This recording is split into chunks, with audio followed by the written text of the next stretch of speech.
Today's Daf Yomi. Yes, so today's Daf Yomi is Yevamos Daf Beis, Yevamos 2. And today's study is sponsored by Gray and Warren Bolton in memory of her brother Bobby Thomas, in memory of her mother Beverly, and in memory of her grandmother Grace, and also by Dan and Cheryl Troy in memory of Dan's mother, Elaine Troy, Hana Batzahava, on the occasion of her yahrzeit, which is going to be tonight. So we start the tractate called Yevamos. And Yevamos, we start not only Mesechas Yevamos, we also start Seder Nashim. So in this context, we'll do a little bit of background that we know that a woman whose husband has died and her husband died without having any children, and he has a brother, at least one brother, a paternal brother.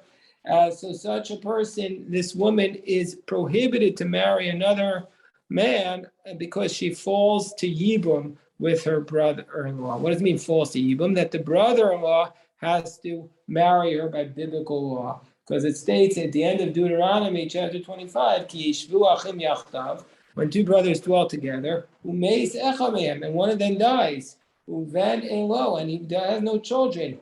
His wife, the widow, should not marry a foreign man outside the family. Her brother-in-law, her Yavam, should marry her. I should say at the very beginning that this practice of Yibum, so the Torah says that let's say he doesn't want to get married to her, so he does.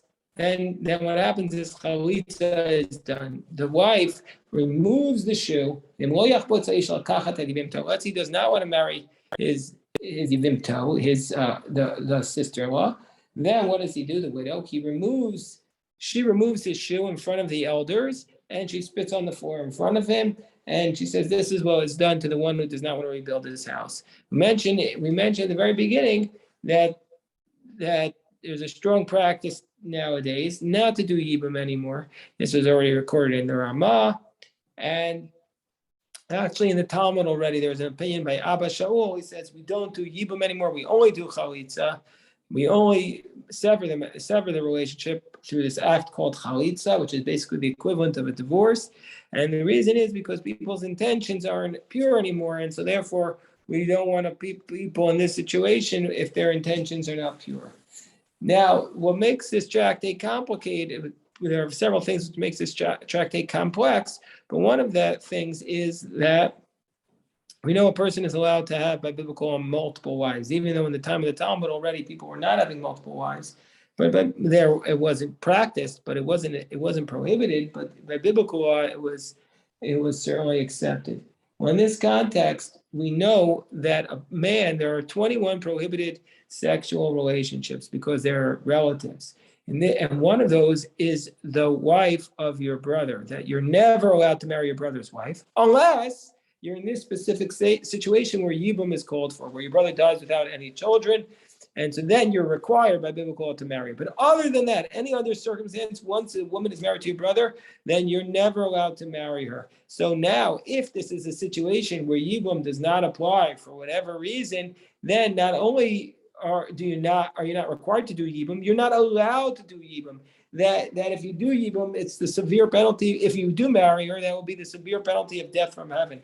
So we need to know the situations where you're required to do Yibum, and then the situations where you're not allowed to do Yibum, and that's what makes it complex. So now the Mishnah is going to start by teaching us a fundamental thing, that there are, of these 21 ervas, of these 21 prohibited relatives, that 15 of them are relationships where if there are two brothers, Reuven and Shimon, where one of the brothers could have married somebody who's an erva to Reuven, 15 of them. And so the one the mission is going to start off with is the first case is the case of a daughter. So Reuven by Jewish law, you're allowed to marry your niece. A man can't marry his aunt, but a uncle can marry his niece. So let's say Reuven has a daughter, and Reuven's daughter, let's call her Rachel, marries Reuven's brother, who is Shimon. So now Reuven's daughter is obviously a prohibited relationship with Reuven. A man is not allowed to marry his daughter. but now she's with Shimon. And if Shimon dies, she's a widow. She falls to Yibum to Ruvain. But no, we say it doesn't apply there because since Ruvain, there's in addition to him, to the fact that she is the wife of Ruvain's brother, which we would waive that for Yibum, but we don't waive the fact that she is his daughter, and so therefore that becomes a prohibited relationship. Therefore, she's exempt from Yibum and also Chalitza. And now here is the kicker of the Mishnah: is not only is she exempt, but also her co-wives are exempt. So let's say Shimon, under that circumstance, was married to Shimon, under those circumstances, was married to Rachel, who is Reuven's daughter, but also to Leah.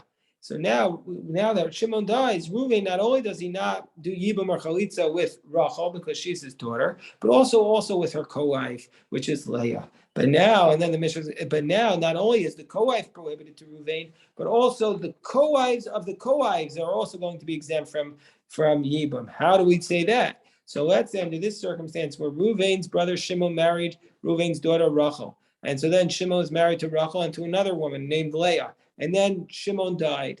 So now Reuven doesn't do Yibum or Chalitza with Rachel or Leah. But there is a third brother, Levi. This third brother, Levi, he has another wife. Let's call her Bilhah. So then under those circumstances, Levi does Yibum after Shimon dies. He marries Leah, the co-wife of Rachel. He could have married Rachel also, but he didn't. He married Leah. And so now Levi is married to Leah and to Bilhah, but now Levi dies. So since Leah was a co-wife of Rachel, and since Reuven was exempt from Yibum Chalitza with Leah because she was the co-wife of Rachel, now she's still the co-wife of Rachel. So now she married Levi. So now her co-wife is now Bilhah, and so Bilhah is going to be prohibited Yibum and Chalitza, and exempt from Yibum and Chalitza, and prohibited to Reuven through the same logic of being the co-wife of your co-wife. And that's basically what our Mishnah is going to discuss. That's what our first Mishnah is about. Baruch atah Adonai Melech Shachol Nevid Ro. Zok the Mishnah, Chamesh Esrei Nashim, Potros, Sarosein, Vitzaros Sarosein. There are 15 women who exempt their co-wives, and the co-wives of their co-wives, Mina Chalitza and Mina Yibum, from Chalitza and Yibum. Just like we just discussed in this circumstance, the co-wife of Reuven's daughter Rachel was married to Shimon is Leah, so Leah is exempt because she's the co-wife of Rachel.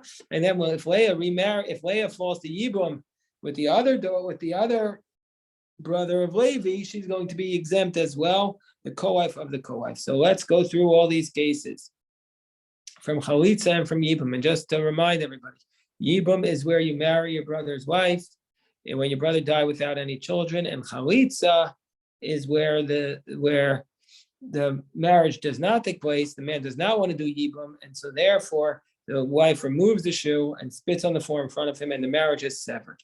So, and this takes place at Sof Olam. The co-wives are exempt until the end of the world, and the Mishnah is going to explain these cases. Bito, what's this case? His daughter. So if Reuven's daughter marries his brother, you're allowed to do that, like we said. So Reuven's daughter Rachel marries Shimon, and then Shimon dies without any children, and so then Shimon was married to Rachel and to Leah, and so then Rachel not only is exempt from Yibum because she's the daughter of Reuven, but also her co-wife.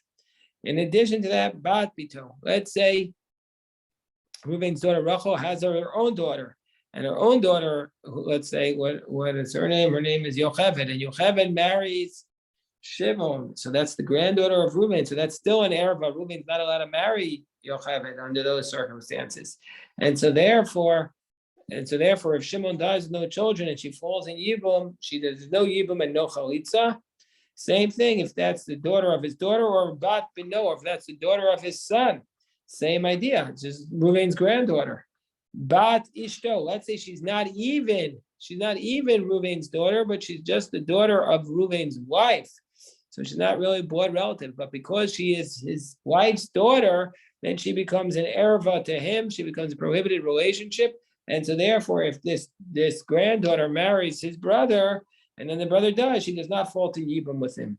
Bat Bina, the daughter of her son. So now we're going these relationships down. Let's say your wife has a son who has a daughter. It's your wife's granddaughter. It's also going to be prohibited relationship, and it's prohibited in Yibum with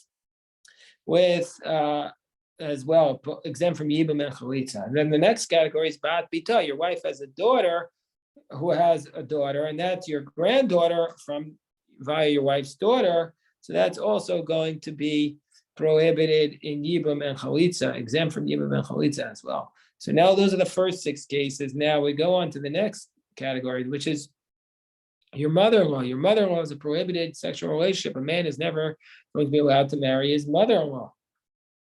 So but your brother can marry your mother-in-law if you want. So if he wants, and if it's a good shidduch, so the brother-in-law, so let's say Reuven's mother-in-law, let's call her Rachel, his wife's mother, Rachel, marries his brother, Shimon. Then Shimon dies. So Reuven does not do Yibum with his mother-in-law, and she's exempt, and from Yibum and Chalitza, and also all her co-wives. Not only the mother-in-law, the next case is Eim Chamoso, the mother of his mother-in-law, the Eim Chamav, and the mother of his father-in-law. All of these, you're basically your wife's parents, your wife's father's wife, or your wife's mother. All of these things are prohibited relationships, and so therefore, under those circumstances, Yibum and Chalitza do not apply. Now, achos someimo. So like we have been discussing, the laws of Yibum only apply to your paternal brother, meaning to say, a man is only required to do the mitzvah of Yibum with his brother, who he shares a father with, but not who he shares a mother with. So let's say, however, you have a sister from your mother. So Reuven has a sister from, they only share a mother. And he has a brother, Shimon, who he only shares a father with. So Shimon's allowed to marry Reuven's sister because not a relative to him. They don't share a mother or a father. So Shimon can marry her. So that's also another circumstance where she doesn't fall to Yibum or Chalitza because Reuven is not allowed to be with her. Achosimo, the sister of your mother, that's also something that's a prohibited relationship. Like we said at the beginning, a man is allowed to be with his niece, but a woman is not allowed to be with her nephew. So but your brother can marry your mother's sister if you don't share a mother, it's no problem.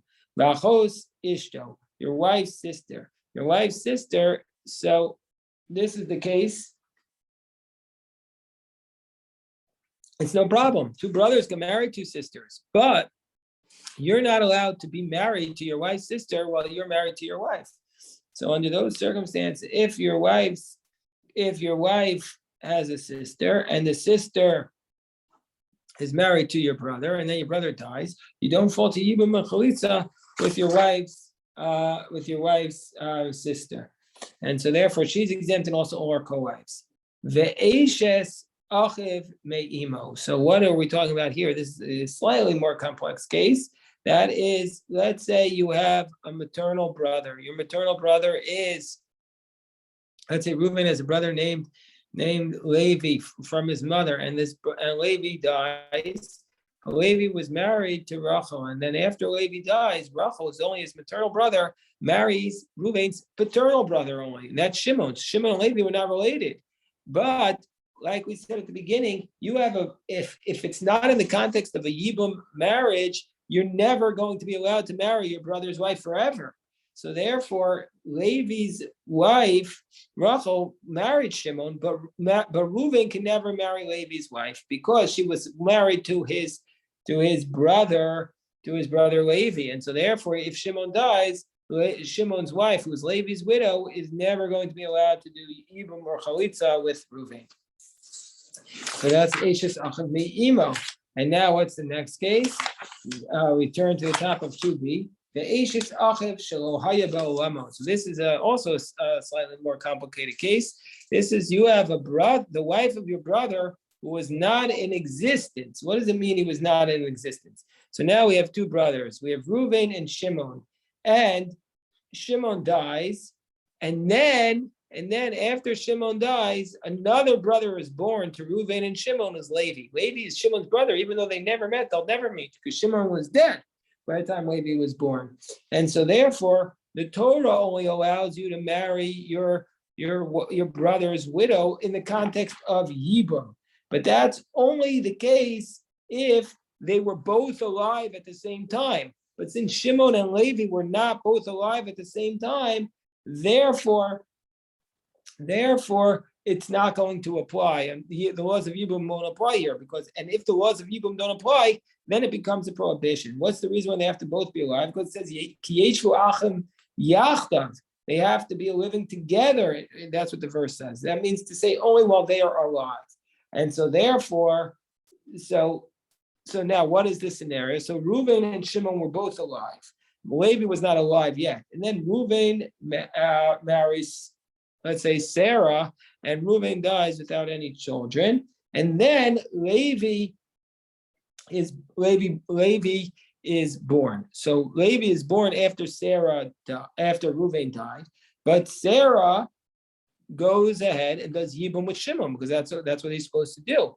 But now Shimon dies. So Levi, since he was never alive at the same time as Reuven, he can never marry Sarah. He can't do Yibum with her, not only with her, but also with her co-wives. That's the basic point here. And now the last case that the Mishnah lists is the Kalaso, is his daughter-in-law. So let's say Reuven has a daughter-in-law. Let's call her Rachel, is married to his son, but then his son dies. And now this daughter-in-law goes and marries Reuven's brother, her husband's uncle. So there afterwards, so that's okay for them to get married. But so she marries her husband's uncle. And so now the husband, who let's call him Shimon, he has two wives. He has Leah, and now he has his daughter-in-law. He marries his brother's daughter-in-law. Let's call her Rachel. So therefore, vis-a-vis Reuven, since she was once married to his son, she's going to be prohibited. So she's going to be prohibited, and so therefore, that's the prohibition, and so therefore, Yibum and Chalitza won't apply. Now, the Mishnah is really going to basically review everything we just said now. And so we'll repeat it because they repeat it. So these 15 categories, they exempt their co-wives, and the co-wives are their co-wives from Chalitza and Yibum until the end of the world. So Mishnah now adds in another wrinkle.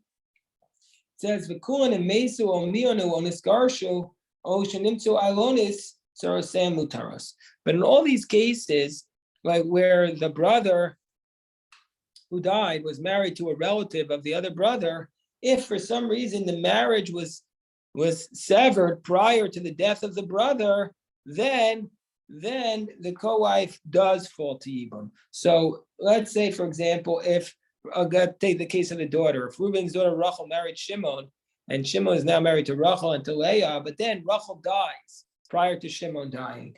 So then Reuben does do Yibum with Leah. Or let's say she's divorced, or let's say that's Niskarshu, or let's say she's found to be an Ilonis. Ilonis is, for some reason, the marriage was found to be a mistaken marriage, like there was grounds for annulment. So, for example, if she was found to be an Ilonis, and some say she hid the fact she was not capable of bearing children, and so therefore he wanted to annul the marriage. That's called annul. They were never really married because it was married under false pretenses. So in all those cases, the co-wife would be permitted because the marriage was severed prior to the death.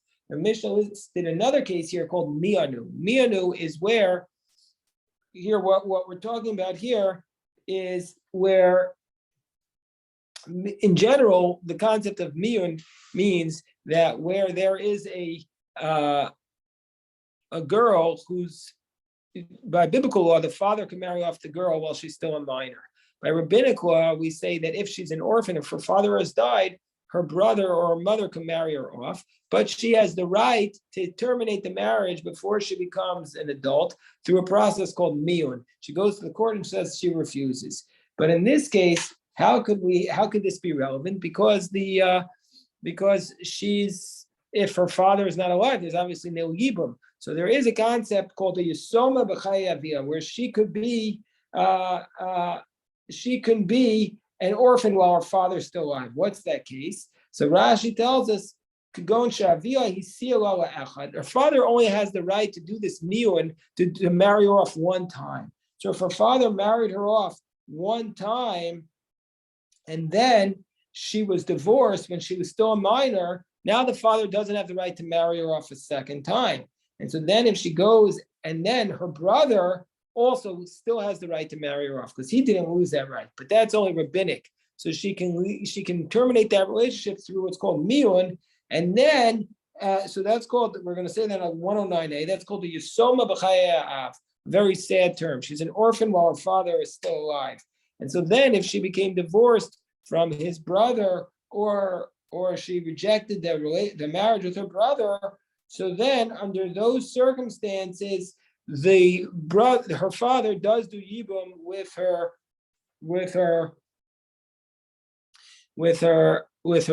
brother's widow if he dies, because it's as though she's not married. So that's that concept. Very, very sad turn of events. All this whole tract is based upon sad turns of events, but we need to know the laws. So v'iyata yachol omar. So back to the Mishnah. The Mishnah says you can't say this circumstance b'chamoso be'im chamoso be'im chamav shenimtzu ailanus o shemianus. You can't have a case of an ailanus, a woman who's not able to bear children, or the case of a mianu where the minor rejects the marriage. You can't have that by a mother-in-law, or the mother of your mother-in-law, the mother of your father-in-law, because obviously they had children, and they're obviously adults. So you can't have this case where they're rejecting the marriage under those circumstances. So if that's the case, the Mishnah says, "Keitzad potros sorosein." How do they exempt their co-wives from yibum and chalitza? So the Mishnah is going to explain now the scenario we're discussing. Let's say his daughter, let's say Reuven's daughter, or one of these other relatives, was married to Reuven's brother, we'll call Shimon. V'lo isha cheres, and Shimon has another wife. Let's call her Leah, umeis, and then Shimon dies. Kashem shabito ketura, just like Reuven's wife Rachel is going to be exempt from lever marriage, kach tzarasa ketura. So too, Rachel's co-wife, let's call her Leah, is going to be exempt. But then let's say hochat tzaras bito. Let's say Leah, who's Rachel's co-wife, goes ahead and marries V'nises la'achav hasheni, marries the next brother, who's Levi. He's allowed to. Levi's daughter was not Rachel, so Levi does yibum. But now Leah was the co-wife of Reuven. V'lo isha charis, and Levi has another wife. What did we say? Her name was Bilhah. So let's say he has another wife. So now he's married to Reuven, to Rachel's co-wife Leah, and to Bilhah. Umeis, and then Levi dies. Kishem shetzaros pito petura, just like the co-wife of his daughter, i.e., Reuven's Shimon's daughter, Shimon's co-wife. Reuven's daughter is Rachel, was married to Shimon. Just like her co-wife Leah is exempt from chalitza and yibum. And now Leah is married to Levi, but she's still never going to have yibum with Reuven. And not only is because she's the co-wife of Rachel, but so too Leah's co-wife Bilhah also be exempt. Kach sarasa petura. So to the co-wife of her co-wife is exempt. I feel even if this extends all the way to 100 brothers. Keitzad imeisu tzarosei and mutaris. What does it mean when we say that if their co-wives die? Keitzad imeisu. What does it mean that if they die, their co-wives are permitted? Means say if Rachel dies, all of a sudden now her co-wife is permitted. What this means is Haisa Bito Achas Mikol Arasa. So let's say Reuven's daughter or one of the other relatives was married to his brother, and his brother was married to another woman. But now V'lo isha cheres, and say Shimon has another wife. Mesa Bito. Let's say Rachel, Reuven's daughter, dies prior to Shimon dying. Oh, Niskarsha, or Shimon divorces her. And then Shimon dies. Under those circumstances, the co-wife would be permitted, and the co-wife would be permitted under those circumstances. The co-wife and anybody who's able to do miyun, i.e., that she was a minor. We're talking about a yesoma b'chayav, a minor while her father is still alive. She was able to do the miyun. She was able to reject the marriage. V'lo miyana, but she didn't do it. So then, now we have a problem. What's the problem under these circumstances? Because basically, she's not really married. She's not biblically married to. So let's say Rachel is this orphan in the life of, well, her father's still alive. So her brother married her to her uncle Shimon. But now we have a problem because she's only rabbinically married because she's still capable of ending the marriage prior to her becoming an adult. So therefore she can do this rejection.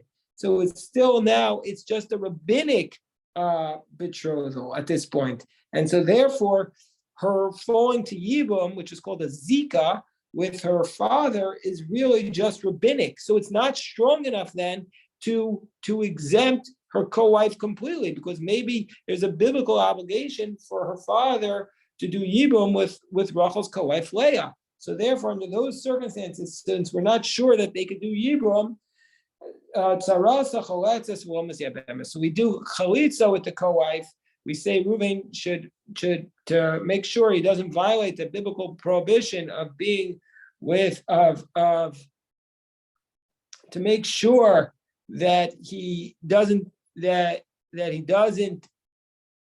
to allow Leah to remarry, so that she doesn't, because we're not sure that he's allowed to do Yibum with her, because maybe she's exempt, and if he's exempt and she does Yibum with her, then it's a biblical violation of being with your brother's wife. So to make sure of that, and we also to allow her to remarry, we say that she does that chalitza with Reuven, the co-wife, under those circumstances, i.e., Leah will do chalitza to make sure that she's not in violation of being with her husband's brother. And that's the first Mishnah. And we're off and running the Yevamos. If anybody has any questions, I'm happy, of course, to address your questions. Any questions?